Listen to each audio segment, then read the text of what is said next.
what's fantasy without a bit of magic? So, if my game Sanctum is to be a TTRPG with fantasy elements, then I knew I had to get the magic system right.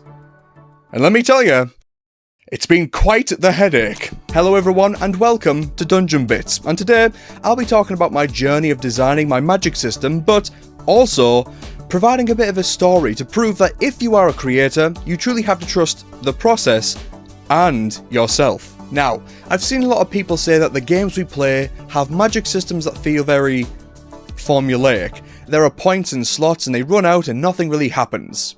Your things just work. I've noticed a conflict. If you want fairness and structure, you gotta have structure, thus losing strangeness of magic. But if you want strangeness, you gotta lose that structure and fairness. And if you're saying, well, you're wrong, I know of a game that offers both. Well, first of all, this isn't a criticism video, and that's because you've been misled, because this conflict is actually a three-sided one, because that system you're thinking about may be structured and chaotic, as weird as that sounds, but it's not easy to play. And alongside that, these are some sad truths about design. It's very easy to think of something cool, but it's another thing to make it work, and even when it works, you can't get everyone on board. Some people are going to love structure because they like to arrange all the building blocks that you made into their own original ways, while other people hate that there are even building blocks to begin with. So knowing that we can't win, so what am I doing, right? Knowing that, what have I thought up after I don't even know how long? Well, let me take you down a design path while I point out the biggest plot holes. In draft 1, I had mana points and the commonly used spell list, and with further character choices, you could choose to have more mana points to cast for longer and stronger spells, or more spells to cast with more variants. I started small with spells that you can use over and over again, covering a whole array of damage types, but it all just felt so familiar. I had the freedom to start from scratch, and I feel like I was just treading old ground. So I decided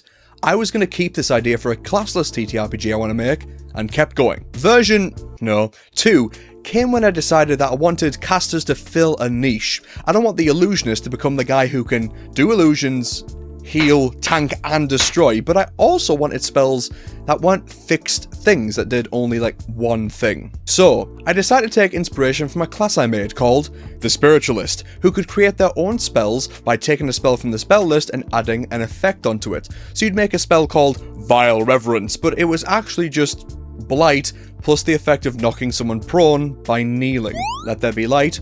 Also, I made a spell for the Spiritualist where you would decide how big of an area you wanted to make these ghostly arms grab at a bunch of targets, but the damage they did lessened the bigger the area got. A spell where you choose the best use for it when you cast it. So I thought, what if I create a magic system where you build spells from scratch? Look at the likes of Cypher from Castlevania, or any of the characters from The Last Airbender.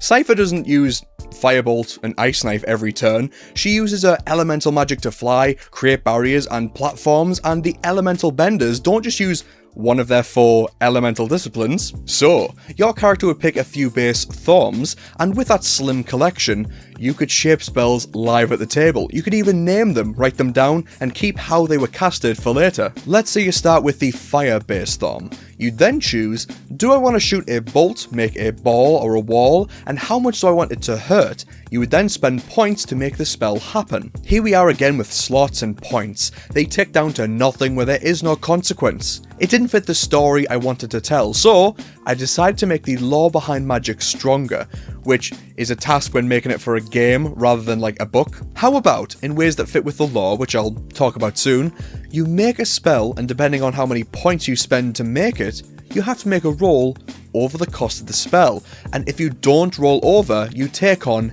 agony. But don't worry, you still cast the spell, but if you gain too much agony, it becomes too much. And what if, when you gain agony, you have to make a roll to see what permanent mutation or transformation occurs in your body? It's very hard to get rid of, like you can't just gain it with magic and then wait a day and magic it away. That rhymed. And when it becomes too much, you make a roll to see what mechanical setback you suffer from, you know, just for the day, and you lose the ability to cast all spells. And boom, just like that, I had made a system where you can build spells and it feels chaotic and dangerous, with your caster being warped by their own powers, and it becomes your choice of how far you want to push your powers. If you want this to be a powerhouse who uses spells to dominate, then bit by bit, you become closer to breaking and become more and more monstrous. And yeah, I felt pretty set to go with this, and then I had a realization.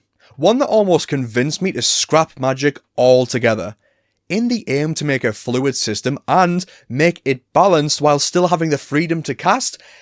It was just too complex to play. And you might sit and think of how easy it would be, but as I explained in the trio of designing magic before, it was balanced and super fluid, but super fiddly. Like, maybe you think that your fellow player choosing which one of their 9 spells takes a long time. Imagine waiting for that same guy to build the spell from scratch every time. But wait, you said I could scribble down spells so I could keep the spell for later, so it would remove some of the complexity. Well, guess what? You're making a spell list. It's another system where, as you think of it, it sounds super cool. And it is, don't get me wrong, but it would very much fit a game where you're all spellcasters and you're all doing the same thing, rather than in a system with a mix of people where the intent is to make it simpler wherever you can. So I took a break. I designed some other stuff, made big decisions on how I want certain classes to work without the spellcasting fully defined, and then it all came to its current state once I finished the story. The Story of Agony. And I'll explain it to you now. The land that you play in, Estaria, has many subtitles, but the one given from those outside this world call it Estaria, the Remnant World. The world that was accidentally formed from enough bits from other worlds that were made with actual purpose. Then, on this barren rock, a race of beings from one of these other worlds decided to create life.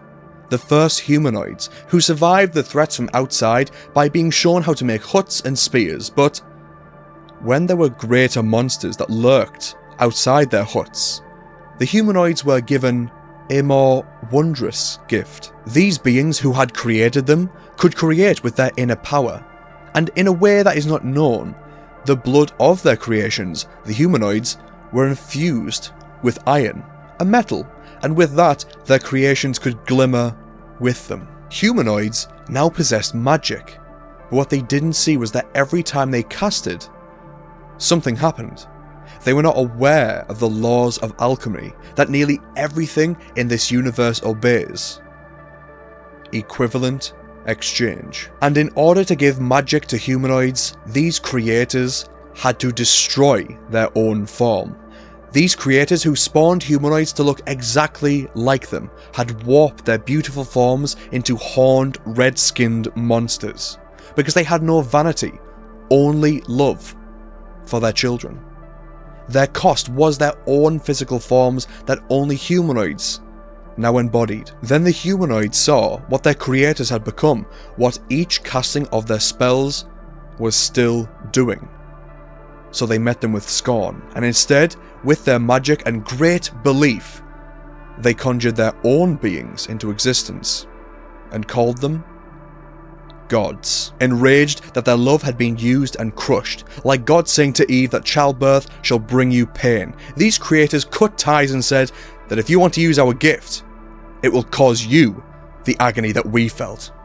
And that if their children wanted anything from their creators, who had been twisted into monstrous humanoids with bestial features like horns, fangs, and goat legs, they were going to get that agreement in writing, and the cost of that exchange would be equivalent. Yes, in this world, beings that we would later call devils and demons would look the way they do because they were twisted into monsters by their creations, and these creations, humanoids, would create their own creators to spite them.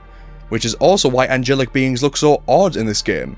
Some look like wheels with eyes, and some look jumbled together, and some look like humanoids with very doll-like features and limbs, even down to their ceramic white faces, because these creators are indeed creations, just like their humanoid creators. And from this lore, I kept the idea of Agony, that if you wanted to cast spells, it had to be at a risk and a cost, and you may end up warping your own body, like your true creators did. So now, there is a spell list of sorts, but instead of spells doing the one thing, or they can do anything you want, to the point where there is no structure, if you can cast spells, you can choose a few spells that have a central purpose, but as you level up, you can do more with it. There are 6 levels of spells, and for each spell there is a flicker version, aka a version that you can use for free because it's weaker. So, at level 1, let's say you have 2 spells, and those 2 spells have 2 flicker versions alongside the 2 spells,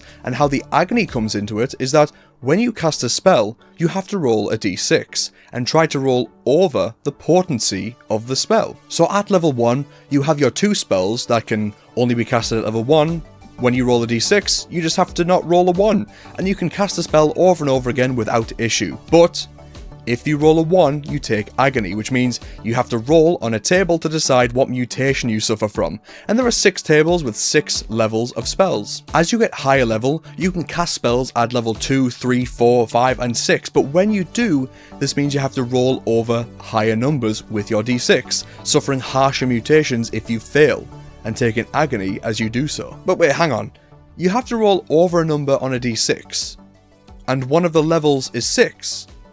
Yes, there are magics so strong that you need to choose to suffer the Agony to cast, but because of this, you'll find that 6th level spells are much more powerful. As an example, Clear Senses can let you sense magic at level 1, but by casting it at level 2, you can remove blindness from someone, which increases to giving people night vision, being able to see through magic, and then at level 6, you can see into the future, so you can foresee incoming attacks at the cost of taking Agony. Another simple example is creating a ball of damage. Let's say it's fire again. The flicker version creates a burst centered on yourself that all around you take. Then at level 1, you create a small ball. Then as you level up the spell, the ball gets bigger, or you increase the damage. So you could increase the size twice and increase the damage once, for example. Then at level 6, the ball is way bigger than the level 5 one. Allowing certain classes to access only certain spells means that you can have a niche. And having 2 spells sounds like not a lot, but when you're able to cast it at level 2, you effectively have 4 spells instead of just the 2. That just, hurt more when you cast them. Then, having the ability to choose more spells as you level up or gain them through items or things that you find means your caster isn't just this godlike multi-tool, but instead a powerful specialist in the group. And that is one glimpse into the magic system and the lore in this game in its current state. But you've seen how much it's changed already, and it may change again. When you get to roll your hero die, as explained in my last video on hit points, that's changed already. It's all a work in progress, and if you create, don't be afraid to completely throw out an idea if the result is more fitting and fun. Be open to feedback and don't get too attached, and just welcome the feeling of gratification that will follow when you complete, after no doubt numerous revisions. I'm Ellis. Leave a like to help out the channel and check out the description for my socials and products, and don't forget to subscribe to keep up with SANCTUM. Also, until the game comes out, make your own SANCTUM super cool with my video on making better dungeons. I love you all, and I'll see you next Saturday.